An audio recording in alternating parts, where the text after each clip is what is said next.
not testable material. Who cares about that stuff? So we did put it up, right? Noah, did you see the video go up? I don't watch the videos, like. You don't need to, because you're here. Yeah, I don't. Did you guys get the 5 ISs? No? I think I put it up as soon as I went to my office yesterday. Who watched the latest video? That explains it, yeah. So, there'll be, we're gonna be quizzes coming up, very quickly and rapid fire, okay? Do we have a senior in this class? Not in this particular one, no? Okay, it's not a big deal. We're in no hurry for you guys, because your final, I think grades got to be due for seniors earlier than others. Most people in my intro classes are not seniors, so not a big deal. All right, so let's get to where we were. We're in metaphysics. For metaphysics, we need to ask certain questions, right? What does it mean to exist? Right? I gave you an example or a statement of what it means to exist, and that's to exemplify one or more properties. That should make sense. And what are properties? I gave you. We could use the words, different words for properties, right? Descriptors or whatnot, and so. If I said the white wall, I say the wall is white. What is the property of the wall? Whiteness. Okay. What are some other properties of walls? Extension, right? Height. Maybe if I wanted to put it on a scale, we determine that the wall has a weight to it, right? If we put it on a scale. So all of these predicates, that's another word we would use for properties, things to describe the object. And then we have relations, okay? We have the taller than, shorter than, the before than, the after than, the over, a lot of prepositions in there, right? And so those are relations. If A is taller than B and B is taller than C, then A is taller than C. We're all talking relations there, right? A can't be taller than B if B doesn't exist, or if they don't exist, correct? So if something exemplifies a property, we know it exists. We could say it exists. Outer space, a lot of people say, well, nothing exists out there. The space is nothingness. No, space is something. Space exemplifies the property being extended, all right? Now, all of this is a big deal because of the types of questions we're going to ask. We asked some very interesting questions last week about sexuality. What does it mean to be, or gender? What does it mean to be male or female? Can I be a non-male? Can a male be a non-male? What are the predicates of maleness, right? And we talked about accidental versus essential predicates. Accidental predicates are things that if you lose it, you're the same thing. If I lose my hair, I'm still who I am, right? An essential predicate is something that if you lose it, you lose whatever that thing is, all right? Now, we left off without discussing the modal distinction. Now, by the way, if you have not watched that video, I can guarantee it was dense, and I can guarantee it is dense with a lot of test questions on it. Okay, so keep in mind all of our quizzes, are quizzes for one, but then there's the final. You want to understand that you need to know these questions so that you could pass. That's a practical sense of it. In the short term, you want to pass the class. In the long term, you want to know this stuff because you'll be better thinkers. This is the stuff I'm talking about. I talk about Augustine, which is great, and will help you be a better thinker for sure. You talk about directing your loves appropriately and all that. Talk about Aquinas. Talk about the 5 proofs of God's existence. Absolutely important, right? But these are like little mechanisms for how to think. Okay, and I want you guys to pay attention to them because this is solid stuff. Okay, So watch that, the most recent video. Of course, watch them all. And remember, the quizzes are open video, so you can just pop them open. I know you're doing it if you know, which I don't care, because that's how you learn, right? Okay, so anyway, some of you apparently don't do it that well, though. You gotta go through and watch the whole things. All right, so let's get back here. I want to talk about two distinctions right now. We talked about last week the 5 ises, or the other day we talked about the type token distinction. We did talk about that, correct? Yes, we did, because it talked about books versus the ideas. Today I want to talk about the modal distinction and the real distinction. Now, as you write that down, before you get there or right under that, I would like you to, we want to write a couple other words. One, Meriology, M-E-R-E, ology. It's actually M-E-R-I, ology, O-L-O-G-Y. Meriology.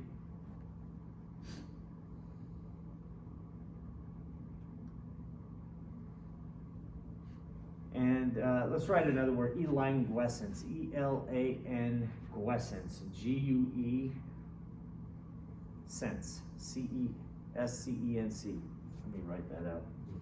Chalk here. I'll write it out for you so I can misspell it along with you.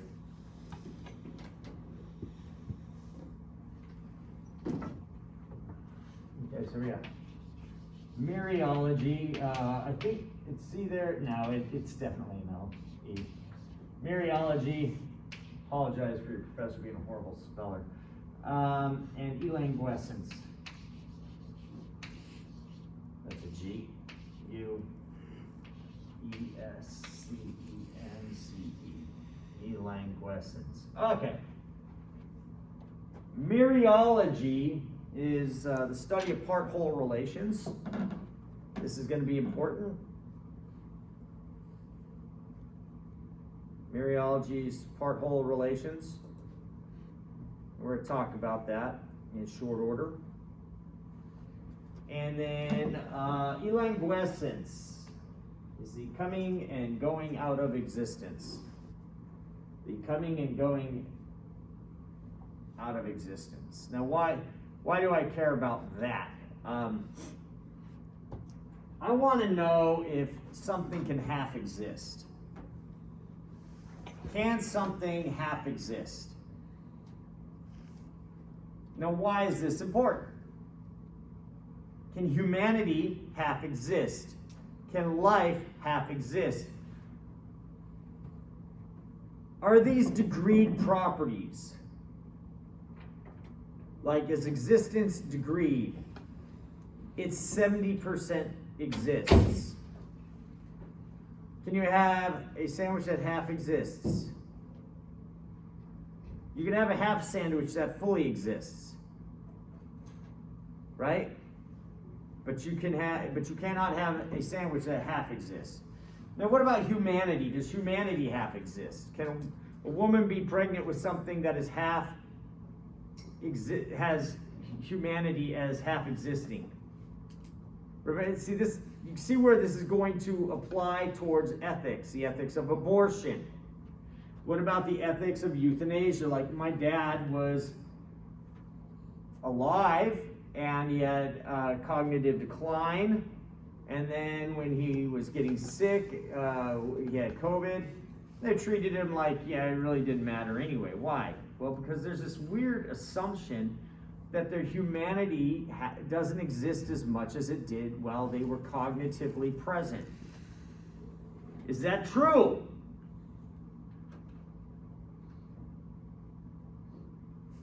Nobody's answering. Some of y'all are going to be nurses and doctors and all that stuff, and then you're going to go treat patients, and how are you going to treat them? How should we treat humans? Should we treat humans with dignity? And then when they get sick, you treat them differently because they're no longer as human as they were before? As though humanity is degreed, a property that comes and goes? So these become important. Mereology, study of part-whole relations. We're going to talk about that, okay? Because that's going to be important after we get through with these two distinctions. Because we're asking the question, what does it mean to be me? What does it mean to be human?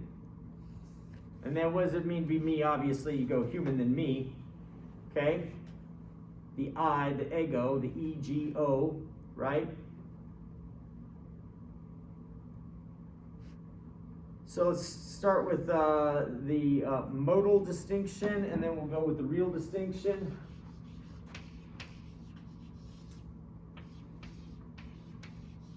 I think we need to talk about necessary versus contingency today.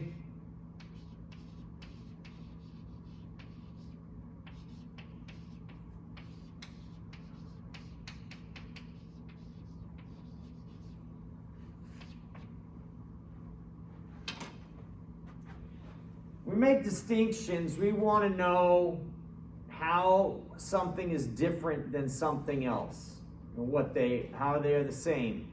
The 5 is when you have the is of identity, okay? The is of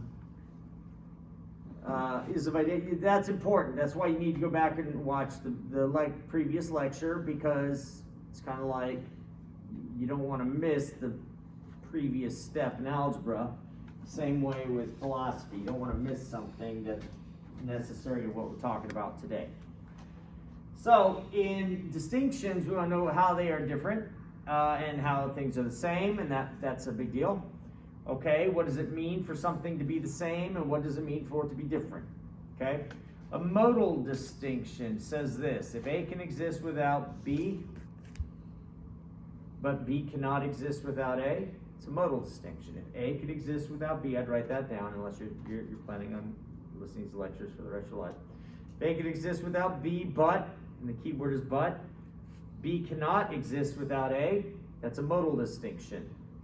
There's a difference there, but one is dependent upon the other. If A can exist without B, but B cannot exist without A, then they are modally distinct. All right?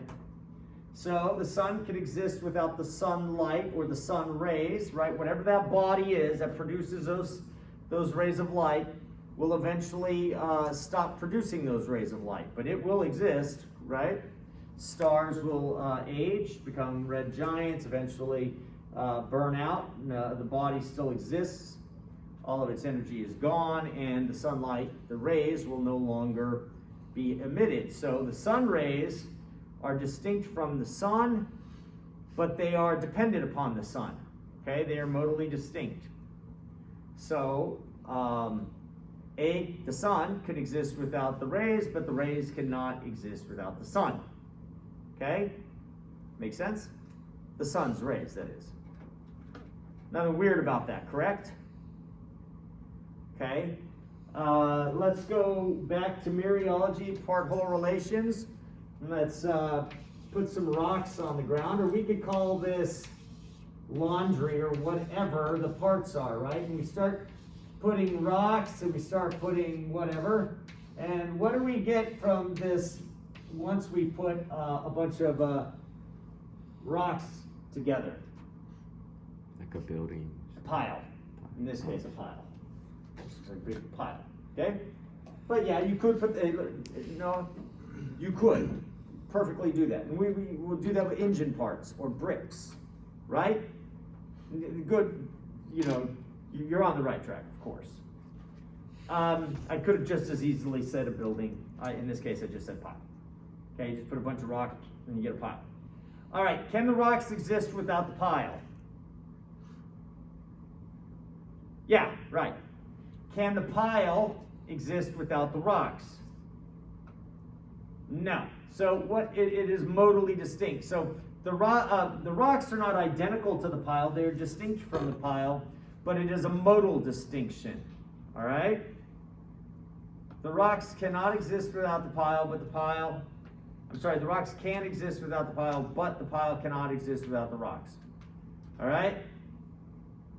It's modally distinct. They are different, but one is dependent upon the other.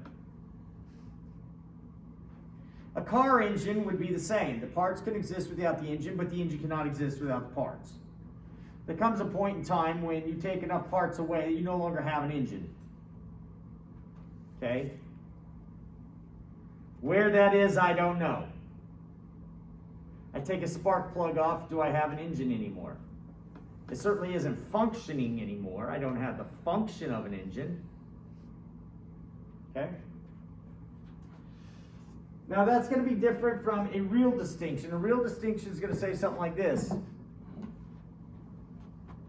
A can exist without B, and B can exist without A.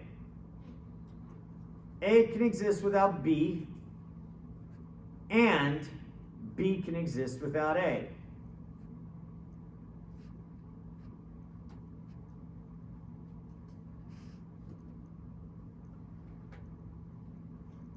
Why is that important at all? Well, first of all, let's just say I've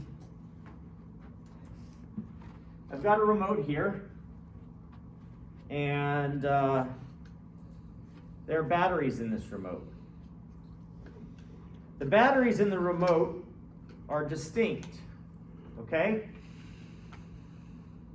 Is it a real distinction? Can the batteries exist without the remote control? The answer is yes. You're all going, yeah, sure, the batteries can exist without the remote control. If I take the batteries out, does the remote control cease to exist? No, it does not. So the remote control can exist without the batteries. So A can exist without B, right? And, the key word is and, B can exist without A. The remote can exist without the batteries, and the batteries can exist without the remote control. That makes it a real distinction. That tells us that they are two separate things that have independent existence. Independent. There's no dependency on the remote control of the batteries or vice versa. They exist independently. Okay. Why is this important? Because in metaphysics, one of the questions we're trying to ask is, what am I? Do I exist? Do I exist? And if I exist, what am I? What type of thing am I? Going back to our original options of the world, of what exists in the world, and we ask what types of things exist, there's all physical, all non-physical, or a combination of both. Is the world only a physical thing, made up of only physical parts and wholes? Is the world, everything that exists, that is, only non-physical? Right? All ideas. We call that what? You remember? You have naturalism, realism, and idealism having to do with those. Okay? And then finally, you have realism, which believes that there's both physical and non-physical reality. Okay? Now the question is, what am I? Am I only physical? If I'm a naturalist, what do naturalists believe? Naturalists believe that everything that exists is physical. And if everything is physical and I exist, then I too must be physical and only physical. Because there is nothing that is not physical according to the naturalist.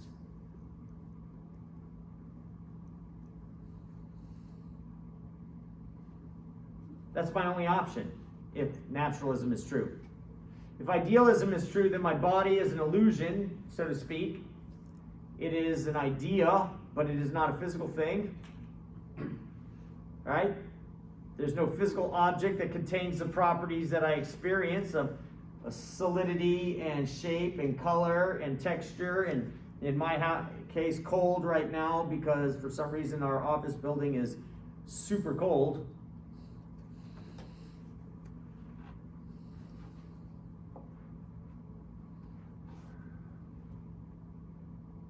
On the other hand, if realism is true, that there are physical and non-physical parts of the world that exist, I don't mean Earth, I mean all of existence, then it is possible that I am more than just a physical thing. Okay, now I defended the other day, and probably the lecture before that, the existence of non-physical reality. And I think I did so in a pretty robust way. Would you say so, Noah? Yeah. Noah would say so, and if Noah says so, then it is so. At least in this case. So what are you? What do you mean by the word I, me, myself? Right? And of course, you guys are going, some of you ladies and some of the boys are going, a name, I call myself, right? Far, a long, long way to run. From, what was that show again? Yeah, I was waiting for the boys to say, see anything. See if the guys know it. Well, of course, those are names I call myself, whatever that thing is. Those are just words and sounds that refer to an object, and I want to know what object that is. What is the thing that I can refer to by use of the word me, myself, and I? Or when I'm speaking to an other, I would call them you, or them, or they. What is it? What is the thing? Is it physical or non-physical?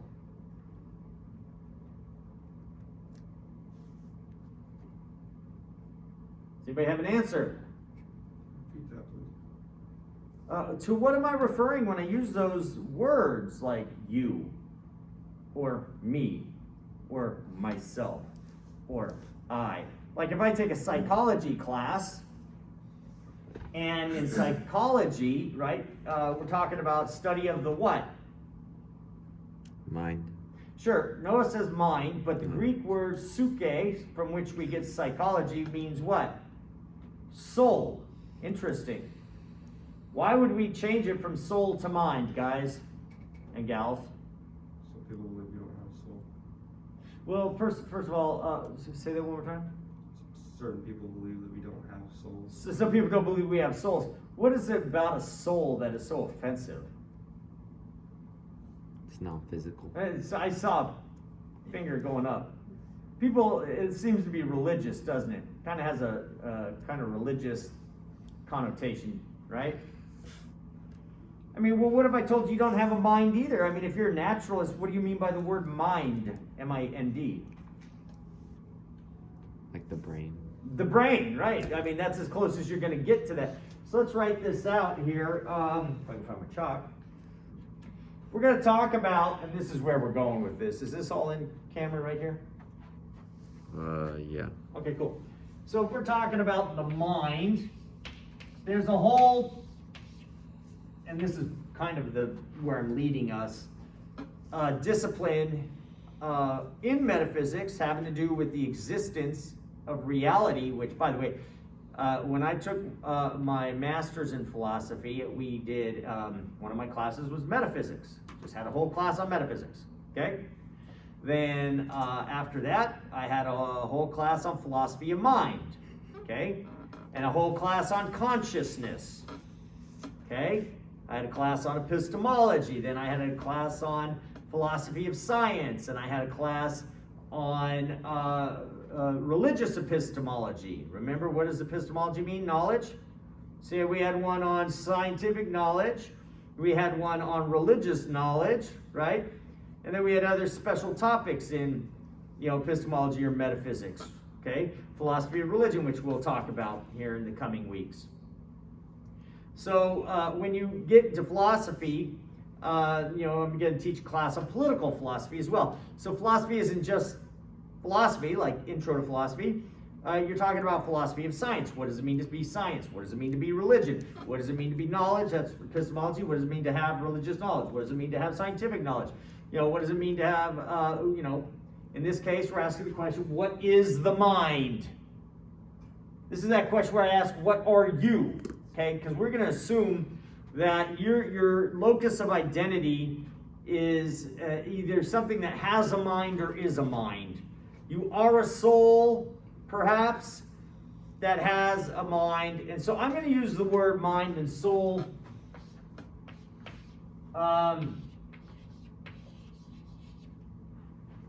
Mind and soul kind of synonymously, all right?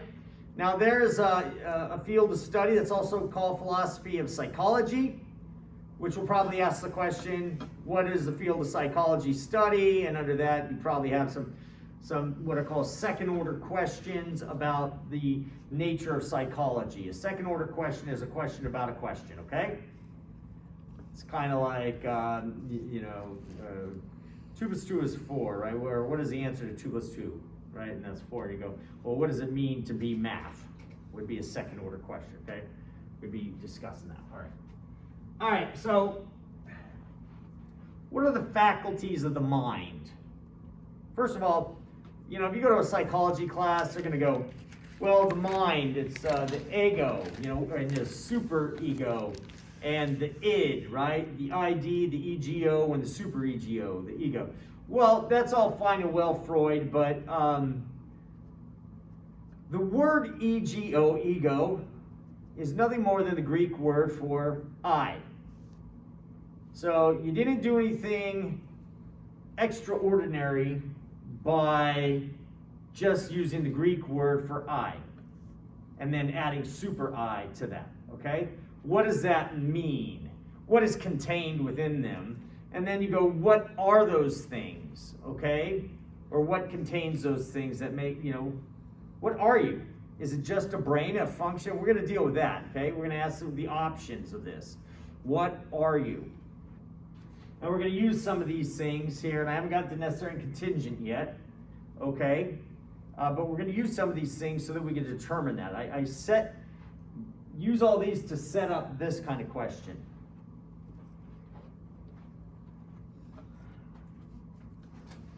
So let's just give you a few of what goes on with the mind. We got the intellect.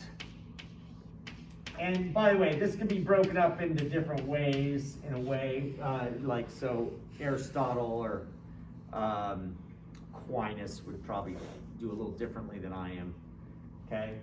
If they were here, I'd probably be listening to them rather than talking myself, because I, stand on their shoulders. The intellect, that's, propositional knowledge and beliefs, right? Propositions are statements that are true or false. I am here as a proposition. I have knowledge of that. I believe it. It's true, okay? Truth of it isn't dependent upon my belief, but I believe because it's true. That's all contained in my intellect, my cognitive abilities, my ability to recognize true propositions and to reason properly. That all sounds like it belongs there, does it not? And that's one of the faculties of the mind. Faculties, I'd use that term. If I were asking you a question, what are some of the faculties of the mind? Use that, make sure you have that terminology written down. So you're like, what's this thing called faculty? It's what the mind does, okay? The will, otherwise known as volition.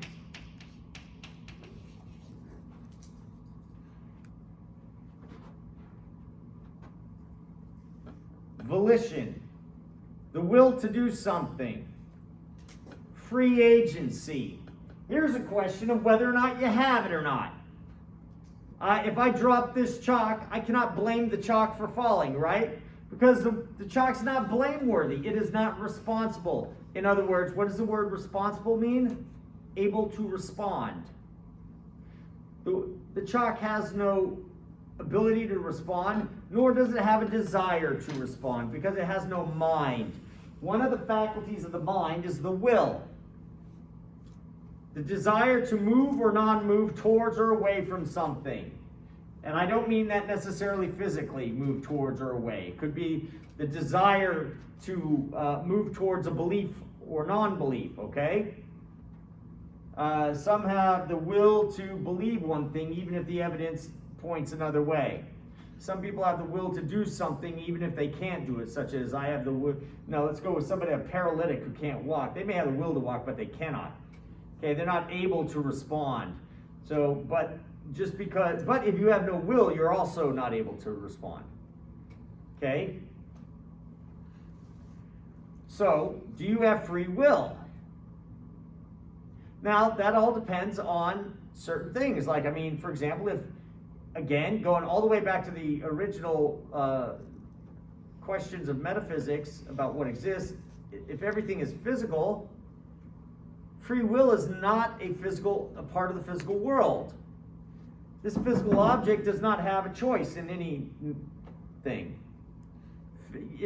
If A is identical to B and B is identical to C, then A is identical to C. That's called reduction, okay? So if A, let's say the machine is identical to the parts of the machine, and the parts of the machine are identical to, say, the atoms that make it up, right? The subatomic particles, or the atoms and the subatomic particles that make that up, well, then A is identical to those parts. If A is identical to B and B is identical to C, then A is identical to C.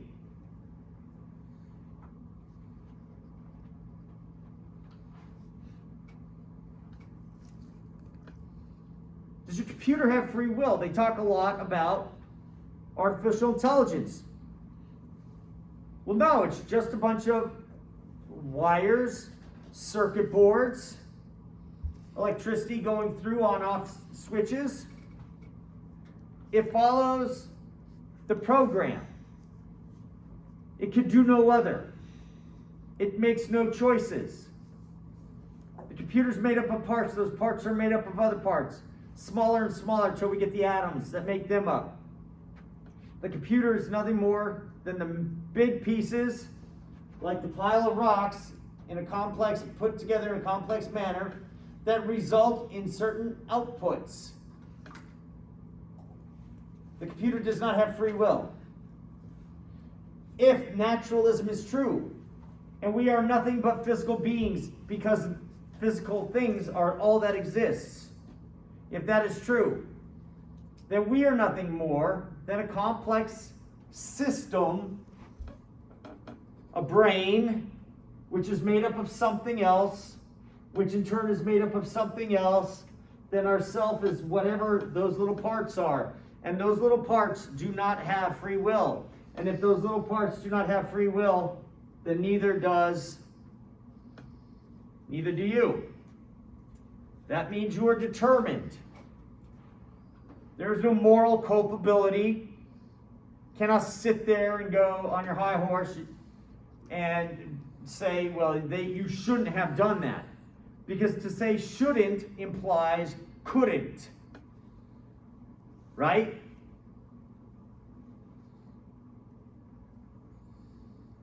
Now, of course, those things will be said and done, because if you have no free will, you'd be doing it anyway. Because you could do no other, right? You have no choice. If you do have free will, then it shows that naturalism is false. Because naturalism necessitates there be a lack of free will. But if there is free will, well, then naturalism is false. I argue that there is free will, therefore naturalism is false. I look for the time. Emotions.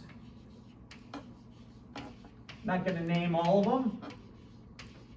I'll name some of them. Joy, say fear, sadness, despair. Despair is the lack of hope. Okay?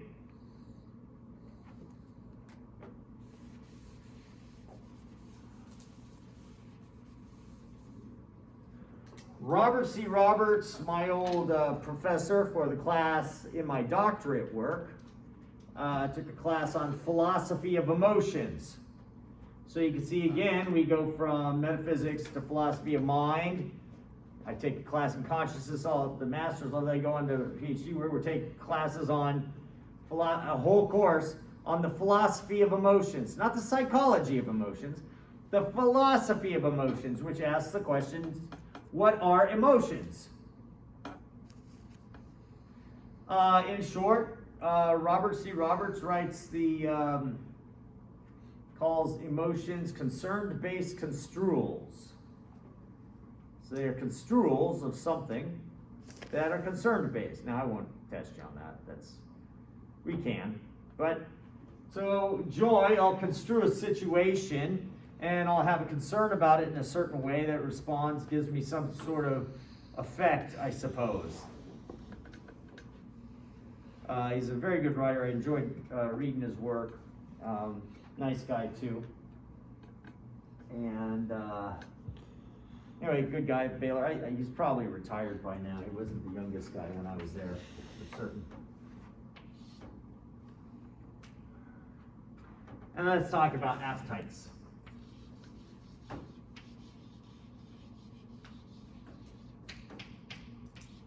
We have appetites for food and water,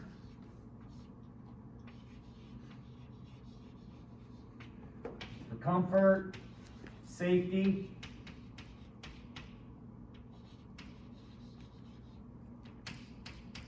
and sex and procreation. All right? They're clearly appetites, not all are equal. Some give you a drive more than others. Some are necessary for survival, and others are not. Some give you the sense that if you can't, that you would die without it, but I can assure you, you will not.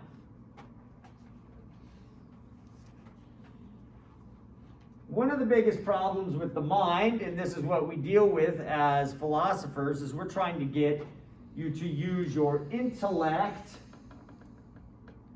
to determine, guide your will, rather than your emotions and your appetites. Okay? All too often, our appetites will guide our will. Okay, we can see, that a lot of people, let's say, can carry a lot of extra poundage because they've allowed their appetite for food to guide their will to determine what they do, right? Even if it is less than healthy. And their appetite is greater than their intellect. Others have substance abuse problems. All right? And they become addicted to substances. And once they become addicted to substances, we see what the difference between animals and humans is our ability to use our reason to dictate our will. Animals use their appetites to dictate their will. So animals will often eat and not think about how, fat they're going to get. My poor dog, I got to take him out and run him for now on. Are we running out of time? How much time we got in class? 30. 5 minutes, good. So I gotta go be because I have the intellect, I have to direct his will. Okay, get his butt out running now. We used to run our dog a lot, and as time went on and we had kids, couldn't run him as much, but he still loved to eat and put on some pounds. Now I gotta take him out and exercise him. And cut his weight, because he's not gonna do it. There are people out there's a whole industry of porn where people are addicted to sexual content now. And they've allowed their appetite for sex and content to dictate and run their lives. There's a YouTube website that I found called The New Drug, okay? And it's discussing how porn is really ruining the lives of people. It's definitely ruined countless marriages by now. I can guarantee that. And I can also guarantee that anybody who's suffered sexual abuse has also been suffered it at the hands of somebody who is probably also a porn addict. I'm not saying porn addiction will necessarily lead to sexual abuse, but I can almost guarantee that sexual abuse is made more likely, okay, from those who do have a sexual addiction, okay? All right. Appetite, comfort, and safety can lead to laziness for sure. sometimes can't get people off the darn couch, right? Won't do their homework. It's too comfortable. Emotions. Fear, sadness, anger. There are a lot of people who will allow their decisions to be made. Their will be overcome to be a nice, good person by their anger, and they'll beat people up, hit people. There's plenty of abusive families where the person is, people are ruled by their emotions, and they're governed by them. They're not governed by their intellect. I have somebody particularly in mind when I think about how their mind is ruled by their emotions. They cannot actually be reasonable. They cannot be rational. And you go, where on earth you get that? So if you ever hear me correct you when you say, well, I feel this, I go, no, I don't want you to feel that. I want you to think that. I want you to think, not feel. Feeling is good. It should inform us of certain things. Like anger could inform me, or it is an appropriate response to something I know intellectually is wrong, morally. Thus, I could get angry about it, which will motivate me and get my will moving so that I go do something about it, or that I feel sad and I feel compassion for somebody and it affects my will, so I get up and I comfort them, right? But just because I feel sad for somebody does not make them right. I feel sad that somebody's over in the corner puking and hurting physically, but that does not mean I should go give them drugs, right? Which will further hurt them. Or accept their behavior, which is further destruction. Just because I like them, I have a feeling of niceness towards them, right? I need to think through things and ask the question, even though I feel love for somebody, does that mean I have to accept their behavior? No, that is unreasonable. And that's why philosophers want you to think and let your intellect rule your will, not your emotions or your appetite. These are the faculties of the mind. That's what the mind does. Next time I speak, which some of you will not be here, I will be talking about what the mind is, not does. Those are the faculties, what it does, not is. We want to know what it is, and that's what we're going to be talking about next. So with that, I'll let you go for the day. All right?